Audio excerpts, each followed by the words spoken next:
Hey everyone, welcome back to our channel. Today I am going to show you how to update your phone number in the Lyft Driver app.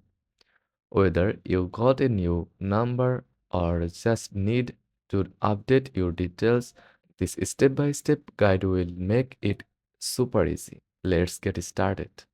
First of all, open the Lyft Driver app on your phone. Make sure you are logged into your account. Once you are in the app, tap the main menu in the upper left corner, then select Account. This is where you manage your personal details. Next, tap on Personal Info.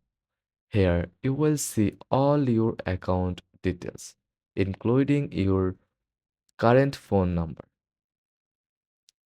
Now, tap on your existing phone number and type in your new one. Double check to make sure it's correct.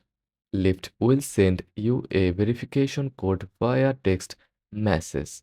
Once you receive it, enter the code in the app to confirm your new number.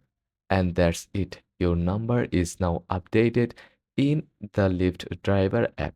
If this guide was helpful, don't forget to like and subscribe for more quick tutorials. Thanks for watching.